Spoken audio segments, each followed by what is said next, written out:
नमस्कार, मैं हूं आपके साथ हिमानी नैथानी। सुबह के 8 बजने को है और हम लेकर हाजिर हैं अपना सुपर फास्ट बुलेटिन सारा देश 100 खबरें। शीना बोरा हत्याकांड में पुलिस को कई अहम जानकारियां हाथ लग सकती है। कोलकाता से गिरफ्तार इंद्रानी के दूसरे नंबर के पति संजीव खन्ना को देर रात पूछताछ के लिए मुंबई लाया गया। संजीव खन्ना को आज बांद्रा कोर्ट में पेश किया जाएगा। पुलिस के मुताबिक संजीव खन्ना वारदात के दिन इंद्रानी और उसके ड्राइवर श्याम राय के साथ कार में ही मौजूद थे। इधर गुरुवार को संजीव खन्ना ने पुलिस को यह बताया कि 24 अप्रैल 2012 को जब वो मुंबई इंद्रानी के साथ जा रहे थे तब उन्होंने शीना की लाश कार में देखी थी। कोलकाता के अलीपुर कोर्ट ने मुंबई पुलिस को 1 सितंबर तक संजीव खन्ना की ट्रांजिट रिमांड सौंपी है। मुंबई पुलिस कमिश्नर ने भी उम्मीद ये जताई है कि इस मामले में आरोपी संजीव खन्ना से पूछताछ अहम साबित होगी। शीना की हत्या की वजह जानने के लिए गुरुवार को दिन भर मुंबई पुलिस ने मुख्य आरोपी इंद्रानी समेत मामले से जुड़े लोगों से पूछताछ की। सूत्रों के मुताबिक पुलिस की पूछताछ में इंद्रानी मुखर्जी ने कबूल किया है कि उसी ने शीना की हत्या की है। इंद्रानी ने यह कहा कि उसने शीना की हत्या इसलिए की क्योंकि वो उसकी शादी तोड़वाना चाहती थी और इसलिए उससे डर गई थी। इंद्रानी का कहना है कि वो शीना से जरा भी खुश नहीं थी। शीना ने मां बेटी के रिश्ते के बारे में पीटर को बताने की कोशिश की थी। वो अपनी सीमाएं लांघने लगी थी। वो पीटर के करीब जाने की कोशिश में थी। शीना के इस रवैये से वो खुद को ठगा महसूस कर रही थी। वो चेतावनी के बावजूद नहीं मानी, ये कहा इंद्रानी ने। शीना हत्याकांड में ड्राइवर श्याम राय के कबूलनामे के बाद ही मुंबई पुलिस ने इंद्रानी और उसके दूसरे पति संजीव खन्ना को गिरफ्तार किया था। हालांकि आरोपी ड्राइवर की पत्नी का यह कहना है कि उसका पति बेकसूर है। श्याम राय की पत्नी का यह दावा है कि वारदात की रात उसका पति घर पर ही था। शीना की हत्या का खुलासा होने के बाद उसके नाना और इंद्रानी मुखर्जी के पिता उपेंद्र बोरा पहली बार मीडिया के सामने आए। उन्होंने इस बात से इनकार किया कि वो शीना के पिता हैं। उपेंद्र बोरा का यह कहना है कि सिद्धार्थ दास ही शीना के असली पिता हैं। ये सवाल तब उठा जब शीना बोरा के बर्थ सर्टिफिकेट में पिता के नाम की जगह नाना उपेंद्र बोरा और मां के नाम की जगह नानी दुर्गा रानी बोरा का नाम लिखा मिला। शीना मर्डर मिस्ट्री में उसके लिव इन पार्टनर और स्टार इंडिया के पूर्व सीईओ पीटर मुखर्जी के बेटे राहुल मुखर्जी ने खुलासा किया है कि हत्या के वक्त शीना गर्भवती थी। पूछताछ में राहुल ने यह भी कहा है कि वो दावे के साथ नहीं कह सकते कि शीना के गर्भ में किसका बच्चा पल रहा था। राहुल मुखर्जी से मिली जानकारी के बारे में जब जांच अधिकारियों ने इंद्रानी से पूछताछ की तो इंद्रानी ने भी शीना के गर्भवती होने की पुष्टि की। इस बीच शीना का भाई मिखाइल बोरा गुवाहाटी एयरपोर्ट के लिए घर से निकला है। सूत्रों के मुताबिक मिखाइल सुबह 8:50 की इंडिगो फ्लाइट से मुंबई के लिए रवाना हो रहा है। गुवाहाटी में मुंबई पुलिस की पूछताछ के दौरान मिखाइल बोरा ने यह खुलासा किया है कि इंद्रानी उसे ब्लैकमेल कर रही थी और कोलकाता आने के लिए लगातार दबाव बना रही थी। मिखाइल के मुताबिक शीना के बारे में ज्यादा पूछने पर इंद्रानी ने जेब खर्च बंद करने की धमकी भी दी थी। पूछताछ में मिखाइल ने दावा किया है कि उसको हत्या का मकसद पता है और उसके पास इंद्रानी के खिलाफ सबूत भी हैं। मिखाइल के मुताबिक उसके पास फोटो और फोन की रिकॉर्डिंग मौजूद है जिसमें शीना और पीटर के बीच की बातचीत दर्ज है। स्टार इंडिया के पूर्व सीईओ और इंद्रानी मुखर्जी के पति पीटर मुखर्जी ने आज दिन से बातचीत में खुलासा किया है कि उन्हें इस बात का जरा भी इल्म नहीं था कि इंद्रानी अपने पूर्व पति संजीव खन्ना से लगातार संपर्क में थी। पीटर के मुताबिक शीना के बारे में पूछने पर इंद्रानी ने कहा था कि वो अमेरिका चली गई है। पीटर के मुताबिक उनके पास कोई वजह नहीं थी कि वो अपनी पत्नी इंद्रानी की बात नहीं मानते। स्टार न्यूज की पूर्व सीईओ रही रवीना राज कोहली का यह कहना है कि इंद्रानी मुखर्जी बहुत महत्वाकांक्षी थी। पीटर के बारे में उन्होंने कहा कि वो साफ दिल के इंसान हैं। रवीना इंद्रानी और पीटर के दोनों के साथ काम कर चुकी थी। उधर पटना में तनख्वाह बढ़ाने की मांग कर रहे मदरसा शिक्षकों पर लाठीचार्ज करा के डीएम और एसएसपी लब गए हैं। दोनों का तबादला कर दिया गया है। बताया जा रहा है कि अवैध पोस्टर्स होर्डिंग्स हटवाने से नीतीश सरकार में नाराज थी। संजय अग्रवाल को पटना का नया डीएम बनाया गया है। पटना की डीएम प्रतिमा वर्मा बिजली विभाग में योगदान देंगी। एसएसपी विकास वैभव का पूर्ण तबादला कर दिया गया है। मनु महाराज फिर से पटना के एसएसपी बना दिए गए हैं। पटना सहित 3 जिले के डीएम एसपी हटाए गए हैं। दिल्ली में एनडीए नेताओं के बीच गुरुवार को अनंत कुमार के घर पर बैठक हुई। बैठक में बिहार चुनाव में सीट बंटवारे को लेकर चर्चा हुई। बैठक में भूपेंद्र यादव और चिराग पासवान भी शामिल थे। बैठक खत्म होने के बाद एलजेपी नेता चिराग पासवान ने यह बताया कि जिन सीट्स पर उनकी दावेदारी है उन सीटों पर ऐतराज है, लेकिन उसकी लिस्ट उन्हें सौंप दी गई है। इसके साथ ही चिराग पासवान ने सितंबर के पहले हफ्ते तक सीटों पर फैसला हो जाने की उम्मीद जताई। दिल्ली के मुख्यमंत्री अरविंद केजरीवाल ने गुरुवार को पटना में बिहार में सीएम नीतीश कुमार के साथ मंच साझा करते हुए केंद्र सरकार को आड़े हाथों लिया। केजरीवाल ने कहा कि बिहार को पैकेज देकर बिहार के लोगों को खरीदने की कोशिश की जा रही है, लेकिन बिहार की जनता बिकाऊ नहीं है और वो इसका जवाब देगी। केजरीवाल ने केंद्र सरकार पर दिल्ली सरकार के काम में दखल देने का आरोप भी लगाया। वहीं गुरुवार सुबह पटना पहुंचने पर अरविंद केजरीवाल का एयरपोर्ट पर विरोध भी हुआ। केजरीवाल को कुछ लोगों ने काले झंडे दिखाए। विरोध करने वाले आम आदमी पार्टी के बागी बताए जा रहे हैं। हाजीपुर में सांसद पप्पू यादव ने बिहार के मुख्यमंत्री नीतीश कुमार और केजरीवाल की मुलाकात को दुष्टों का मिलन बताया। एक जनसभा को संबोधित करने पप्पू यादव ने दोनों नेताओं को अहंकारी और जनता से वादा खिलाफी करने वाला बताया। वहीं दूसरी तरफ बीजेपी नेता सुशील मोदी ने नीतीश पर निशाना साधते हुए कहा कि केजरीवाल को बुलाकर नीतीश बिहार चुनाव नहीं जीत सकते। कल समस्तीपुर के दलसिंह सराय में अस्पताल के पास कचरे के ढेर में करीब 5 दर्जन मतदाता पहचान पत्र मिले हैं। मामला सामने आने के बाद लोगों ने प्रशासन पर लापरवाही का आरोप लगाया। वहीं अधिकारियों ने जांच के आदेश देते हुए दोषियों के खिलाफ सख्त कार्रवाई की बात कही है। गुजरात में पाटीदार आंदोलन के बाद भड़की हिंसा की आग अब ठंडी पड़ने लगी है। समीक्षा के बाद प्रशासन एक एक करके इलाकों से कर्फ्यू हटा रहा है। हालांकि अभी भी बड़ी संख्या में वहां पर सैनिक और अर्धसैनिक बल तैनात हैं। इस बीच गुजरात हाईकोर्ट ने पुलिस कार्रवाई को गंभीरता से लेते हुए अहमदाबाद पुलिस कमिश्नर को निर्देश दिया है कि इस पूरे मामले की जांच करवाएं और 2 हफ्ते के भीतर रिपोर्ट अदालत में पेश की जाए। वहीं संभावना ये जताई जा रही है कि पाटीदार समाज के नेता हार्दिक पटेल आज दिल्ली आ सकते हैं। सामना ने अपने संपादकीय में पटेल समाज के हिंसक आंदोलन को लेकर गुजरात सरकार पर निशाना साधा है। संपादकीय में ये लिखा गया है कि एक ऐसे युवक ने जिसकी मूछें भी ठीक से नहीं निकली है, उसने गुजरात सरकार की बुलंद दुर्ग में टक्कर मारी है, छत उड़ गई। राष्ट्रीय स्वयंसेवक संघ के प्रमुख नेता 2 से 4 सितंबर तक कई अहम मुद्दों पर चर्चा के लिए दिल्ली में इकट्ठा होंगे। बताया जा रहा है कि इस दौरान संघ नेता सरकार के कामकाज की समीक्षा के साथ ही बिहार में होने वाले चुनाव को लेकर भी चर्चा करेंगे। इधर केंद्र सरकार ने उन 98 शहरों के नाम का ऐलान कर दिया है जो कि स्मार्ट सिटी बनाने के लिए चुनी गई हैं। स्मार्ट सिटी के लिए सबसे ज्यादा 13 शहर उत्तर प्रदेश से चुने गए हैं, जबकि तमिलनाडु के 12 शहरों का चयन किया गया है। देश के 24 राज्यों की राजधानियों को इस योजना में शामिल किया गया है। सबसे ज्यादा स्मार्ट सिटीज यूपी के हिस्से में गई हैं। वहां 13 शहरों को स्मार्ट सिटी के तौर पर विकसित किया जाएगा।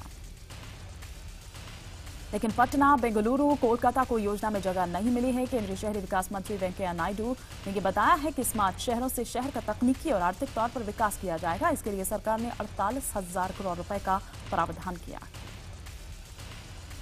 यूपी में गवर्नर के नए लोकायुक्त की फाइल 4 बार लौटाए जाने से नाराज मुलायम सिंह यादव ने पीएम मोदी से मुलाकात करके शिकायत दर्ज की। इधर सरकार ने लोकायुक्त संशोधन बिल विधानसभा और विधान परिषद से पारित करा लिया। अब अंतिम मोहर के लिए इसे राज्यपाल के पास भेजा जाएगा। वहीं नई नियमावली में चीफ जस्टिस को चयन समिति में नहीं रखा गया है। डिग्री विवाद मामले में मानव संसाधन विकास मंत्री स्मृति ईरानी के खिलाफ दिल्ली की पटियाला हाउस कोर्ट में आज सुनवाई होनी है। हलफनामे में अपनी शैक्षणिक योग्यता के बारे में कथित तौर पर गलत जानकारी देने का उन पर आरोप है। कांग्रेस उपाध्यक्ष राहुल गांधी के जम्मू कश्मीर के दौरे का तीसरा और अंतिम दिन है। राहुल गांधी सुबह ले जाएंगे, लेह में दिन भर के कार्यक्रमों में शामिल होंगे। इसके बाद वो दिल्ली रवाना हो जाएंगे। इससे पहले गुरुवार को बारामूला और पुलवामा में राहुल ने मोदी सरकार पर निशाना साधा। राहुल गांधी ने पीडीपी पर निशाना साधते हुए कहा कि चुनाव से पहले पीडीपी ने कहा कि हमें वोट दीजिए, हम बीजेपी से लड़ेंगे, और चुनाव के बाद पीडीपी ने क्या किया ये सब देख रहे हैं। बारामूला जिले में सुरक्षा बलों को बड़ी कामयाबी हाथ लगी है। नौगाम में मुठभेड़ के दौरान सुरक्षा बलों ने एक आतंकी को जिंदा पकड़ा है। सूत्रों के मुताबिक पकड़े गए आतंकी का नाम सज्जाद उर्फ अबू उबैद है, जिसकी उम्र करीब 22 साल बताई जा रही है। शुरुआती पूछताछ में सज्जाद ने अपना ताल्लुक पाकिस्तान के मुजफ्फरगढ़ इलाके से बताया। सज्जाद को श्रीनगर लाया जा रहा है, जहां पर सेना और पुलिस के अलावा खुफिया एजेंसीज उससे विस्तृत रूप से पूछताछ करेंगी। उत्तरी कश्मीर के करीब 20 घंटे लंबी चली मुठभेड़ में सज्जाद के 4 साथी मारे गए, जो कि लश्कर के बताए जा रहे हैं। अगस्त के शुरुआती दिनों में उधमपुर हमले में पकड़े गए मोहम्मद नावेद के बाद ये दूसरी गिरफ्तारी है। पाकिस्तान ने एक बार फिर सीज फायर का उल्लंघन किया है। जम्मू के आरएसपुरा सेक्टर में बीएसएफ की 5 पोस्टों पर पाकिस्तान की तरफ से फायरिंग हुई है, जिसमें 2 की मौत हो गई, जबकि 15 घायल हो गए। ये गोलीबारी रात 10 बजे से शुरू हुई और देर रात 3:30 बजे तक चलती रही। स्थानीय लोगों के मुताबिक पाकिस्तान में रिहायशी इलाकों में मोर्चा शेल दागे। घायलों को अस्पताल में भर्ती कराया गया है, जहां पर उनका इलाज चल रहा है। लोगों के साथ साथ कई मवेशी भी घायल हुए हैं। अरनिया सेक्टर में भी सीमा पार से गोलीबारी हुई। अरनिया में 2 लोग घायल हुए। पाकिस्तान की तरफ से आधे घंटे की फायरिंग के बाद बीएसएफ ने जवाबी फायरिंग की। 1 रैंक 1 पेंशन के मुद्दे पर पूर्व सैनिकों का धरना जारी है। सूत्रों के मुताबिक हर साल पेंशन बढ़ोतरी के मुद्दे पर पूर्व सैनिकों और सरकार के बीच गतिरोध बरकरार है। वहीं सरकार की ओर से 5 साल में एक बार पेंशन बढ़ोतरी का प्रस्ताव रखा गया है। गुरुवार देर शाम पूर्व सैनिकों के एक प्रतिनिधिमंडल ने सेनाध्यक्ष से मुलाकात की। हालांकि प्रधानमंत्री के प्रधान सचिव ने उन्हें मुलाकात के लिए बुलाया था, लेकिन किसी वजह से मुलाकात नहीं हो पाई। आंदोलन कर रहे पूर्व सैनिकों का यह कहना है कि आज के इंतजार के बाद वो अपना आंदोलन और तेज कर देंगे। माना यह जा रहा है कि मोदी सरकार आज 1 रैंक 1 पेंशन का ऐलान कर सकती है। वहीं दूसरी तरफ भूख हड़ताल पर बैठे 2 पूर्व सैनिकों मेजर प्यारचंद राणा और हवलदार साहिब सिंह की हालत बिगड़ने पर दोनों को अस्पताल ले जाया गया। उधर झुंझुनू में 1 रैंक 1 पेंशन की मांग को लेकर पिछले 75 दिनों से जिला कलेक्ट्रेट के बाहर धरने पर बैठे पूर्व सैनिकों ने विजय दिवस समारोह के बहिष्कार का ऐलान किया है। धरने पर बैठे पूर्व सैनिकों का यह कहना है कि आज अगर उनकी बात नहीं मानी गई तो वो अपना आंदोलन और तेज करेंगे। इसके साथ ही 29 अगस्त को अपनी मांगों के समर्थन में एक विशाल रैली का भी आयोजन करेंगे। पाकिस्तान के खिलाफ हुए 1965 के युद्ध को 50 साल पूरे हो गए हैं। जीत की स्वर्ण जयंती पर अटारी में शहीद हुए करीब 3000 जवानों को श्रद्धांजलि दी गई। त्रिपुरा की राजधानी अगरतला में आम आदमी बंगाली पार्टी के समर्थकों ने असम के मुख्यमंत्री तरुण गोगोई को उनका पुतला फूंका। ये लोग पड़ोसी राज्य असम में नागरिकों के रजिस्ट्रेशन को बंगालियों को बांटने वाला कदम बता रहे हैं। हाउस टैक्स लगाए जाने को लेकर गुरुवार को हुई बैठक को हंगामे की वजह से बीच में ही रद्द कर दिया गया। दरअसल नगर निगम की बैठक में कांग्रेस और बीजेपी के कार्यकर्ता आपस में भिड़ गए, जिसके बाद मीटिंग बीच में ही कैंसिल करनी पड़ी। आपको बता दें कि केंद्र के अधीन आने वाले चंडीगढ़ प्रशासन ने हाल ही में हाउस टैक्स का ऐलान किया है, जिसके खिलाफ कांग्रेस पार्षद मीटिंग में काले बैनर्स लेकर पहुंच गए। बीजेपी पार्षदों ने इन बैनर्स को छीनने की कोशिश की, जिसे लेकर दोनों पक्षों में जमकर हंगामा हुआ। उदयपुर में युवक और होमगार्ड के जवान के बीच की मारपीट का एक वीडियो सामने आया है। बताया जा रहा है कि उदयपुर में होमगार्ड का ये जवान युवक को परेशान कर रहा था, जिससे गुस्साए युवक ने जवान की पिटाई कर दी। इसके बाद होमगार्ड के जवान ने युवक को अपनी बाइक से कुचलने की भी कोशिश की। घटना उदयपुर के चिकलवास इलाके की बताई जा रही है। बताया जा रहा है कि कुछ पैसों के लेन देन को लेकर दोनों के बीच विवाद हुआ था। युवक ने होमगार्ड पर परेशान करने और पैसों की मांग करने का आरोप लगाया है। हालांकि अभी तक दोनों ओर से कोई केस दर्ज नहीं कराया गया। लैंडस्लाइड के बाद जम्मू कश्मीर का रियासी जिला राज्य के दूसरे हिस्सों से कट चुका है। रास्ते बंद हो जाने की वजह से हजारों की संख्या में लोग फंसे हुए हैं। लोगों को खाने पीने से लेकर दैनिक जरूरत की जो सामान की दिक्कत जो है वो खासी हो रही है। देश में इस बार मानसून की बारिश अब तक सामान्य के मुकाबले 12% कम हुई है। मौसम विभाग के मुताबिक इस बार देश के कई इलाकों में सूखे की स्थिति है। बारिश की कमी की गंभीरता का अंदाजा इस बात से लगाया जा सकता है कि देश के 641 जिलों में से 260 जिलों में बारिश 20% से लेकर 50% तक कम हुई है। पंजाब में बारिश सामान्य के मुकाबले 32% कम हुई है। हरियाणा और दिल्ली में अभी तक की बारिश 31% कम रही है। पश्चिमी यूपी में बारिश 27% कम रही है, तो वहीं पूर्वी यूपी में बारिश 35% कम हुई। इंदौर में घर से अपनी बेटी को लेने के लिए निकली कविता रैना नाम की एक महिला को अगवा करने के बाद हत्या कर उसके शव को 6 अलग अलग टुकड़ों में प्लास्टिक की 2 बोरियों में बंद नाले में फेंक दिया गया। पुलिस की जांच में खुलासा हुआ है कि इलेक्ट्रॉनिक कटर से महिला के शव के टुकड़े किए गए हैं। महिला के पति के मुताबिक कुछ दिन पहले कविता रैना का एक युवक से विवाद हुआ था, जिसकी कविता ने सड़क पर ही पिटाई कर दी। पुलिस को शक है कि शायद इसी का बदला लेने के लिए महिला को मौत का घाट उसने उतार दिया। पुलिस को एक सीसीटीवी फुटेज मिली है। अब पुलिस इसकी जांच कर रही है। मुजफ्फरनगर में एक नाबालिग लड़की के साथ गैंगरेप का मामला सामने आया है। पठाना क्षेत्र में नाबालिग लड़की के साथ पड़ोस के ही कुछ लड़कों ने डरा धमकाकर उसका गैंगरेप किया। लड़की ने परिजनों को सारी बात बताई तो परिजनों ने एक ही बिरादरी का होने की वजह से विवाह का प्रस्ताव रखा, लेकिन आरोपी युवक इस शादी से भी मुकर गया। उसके बाद मामला पुलिस के सामने पहुंचा। पुलिस ने लड़की का मेडिकल कराकर कार्रवाई शुरू कर दी है। वहीं पीड़िता का आरोप है कि आरोपी का चाचा खुद को पत्रकार बताकर मामले में फैसले का दबाव बना रखा है। मेरठ के थाना दहली गेट क्षेत्र में बुधवार को एक युवती द्वारा लगाए गए गैंगरेप के आरोप का मामला फर्जी निकला। युवती ने जिन 3 लोगों को गैंगरेप का आरोपी बनाया था, उनमें से दरअसल एक आरोपी 2 साल पहले हुई हत्या के एक मामले में गवाह था। इस गवाह को पहले खरीदने की कोशिश की गई और जब बात नहीं बनी तो उस गवाह को एक झूठे बलात्कार के मामले में फंसाने की साजिश रच डाली। लेकिन पुलिस ने मात्र 24 घंटों के भीतर ही झूठी गैंगरेप की गुत्थी को सुलझाकर आरोप लगाने वाली युवती और 3 लोगों को मतलब 4 लोगों को गिरफ्तार कर लिया है। नवादा के प्रतापपुर गांव में एक महिला को डायन बताकर दबंगों ने पिटाई कर दी। पीड़िता का यह कहना है कि दबंगों के परिवारों के जो बच्चे हैं उनकी तबीयत बिगड़ गई, जिसके बाद उनकी पिटाई की गई। हापुड़ में एक तरफा प्यार में एक शख्स ने एक युवती पर तेजाब फेंक दिया और मौके से फरार हो गया। तो बता दें कि युवती को कुछ समय से पड़ोस में रहने वाला युवक परेशान कर रहा था और मना करने के बाद भी विपिन बाज नहीं आ रहा था। तेजाब से झुलस गई हिना को गंभीर हालत में जिला अस्पताल में भर्ती कराया गया है। पुलिस आरोपी की तलाश में जुटी है। बहराइच में पंचायत चुनाव से पुलिस ने अवैध असलहा फैक्ट्री का खुलासा किया है। पुलिस ने असलहा बनाने वाले गिरोह के 4 लोगों को गिरफ्तार किया है। पुलिस ने फैक्ट्री से 11 तमंचे और असलहा बनाने की मशीन बरामद की है। आशंका यह जताई जा रही है कि गिरोह इन असलहों को पंचायत चुनावों में सप्लाई करने की फिराक में था।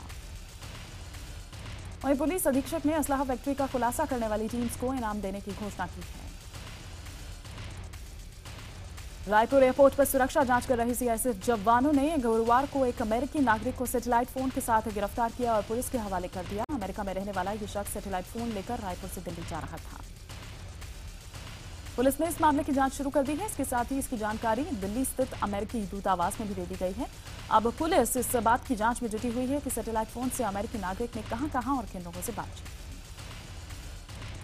बार ये भी उठ रहे हैं कि सुरक्षा एजेंसियों की नजरों से बचकर कैसे अमेरिकी नागरिक भारत में सैटेलाइट फोन के साथ प्रवेश कर गया और लंबे समय तक इसका इस्तेमाल भी करता रहा, लेकिन किसी को भनक तक नहीं लगी। भारत में सैटेलाइट फोन को सिर्फ सुरक्षा एजेंसीज ही इस्तेमाल कर सकते हैं। भारत में आम उपयोग के लिए ये प्रतिबंधित है।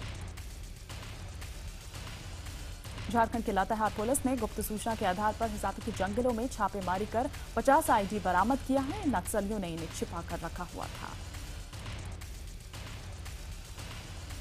आज ओणम का त्योहार है। उपराष्ट्रपति हामिद अंसारी ने देशवासियों को ओणम की बधाई दी है। पारंपरिक 10 दिनों तक चलने वाला ये त्योहार फसल की कटाई का पर्व है, जो मुख्यतः केरल राज्य में मनाया जाता है।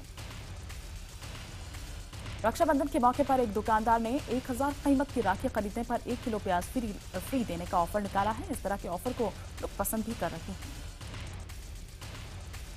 जेल से छुट्टी मिलने के बाद अभिनेता संजय दत्त आज हाजिरी लगाने के लिए खार पुलिस स्टेशन कल पहुंचे। 1993 मुंबई बम धमाकों में 5 साल की सजा काट रहे एक्टर संजय दत्त कल 30 दिन पैरोल पर यरवदा जेल से बाहर आ गए। सलमान खान ने अपने फेसबुक पेज पर एक वीडियो शेयर किया है, जिसमें एक 3 साल की बच्ची उन्हें प्रपोज कर रही है और ये 3 साल की बच्ची नित्या सलमान की फिल्में देखती है। उनके गाने मुन्नी बदनाम हुई पर डांस भी करती है। कपिल अपनी show comedy nights with Kapil पर मोदी को बुलाना चाहते हैं। कपिल का मानना है कि मोदी बहुत दिलदार इंसान है और वो जरूर उनका इनविटेशन स्वीकार करेंगे। कपिल अपने शो पर लता मंगेशकर और क्रिकेट लेजेंड सचिन तेंदुलकर को भी बुलाना चाहते हैं। तो सनी लियोनी एक हिंदी म्यूजिकल टूर का हिस्सा बन गई है। सनी सितंबर में केनिया के लिए रवाना होंगी, जहां पर वो सिंगर शान के साथ परफॉर्म करेंगी। सनी फिलहाल किसी बड़ी फिल्म का हिस्सा नहीं है, इसलिए अपनी फिल्मी करियर से ब्रेक लेकर सनी इस टूर का हिस्सा बनेंगी। लेखक, संवाद और एक्टर कादर खान फिल्म हो गया दिमाग का दही से एक बार फिर बॉलीवुड में वापसी कर रहे हैं। फिल्म के प्रमोशन के लिए कादर खान, ओमपुरी और तमाम कलाकार कल मुंबई में मौजूद थे। लोगों को हंसाने के लिए फिल्म में राजपाल यादव, संजय मिश्र जैसे कलाकार भी हैं। यह कॉमेडी ड्रामा 25 सितंबर को रिलीज होगी। फिल्म के ट्रेलर को लाखों लोग देख चुके हैं।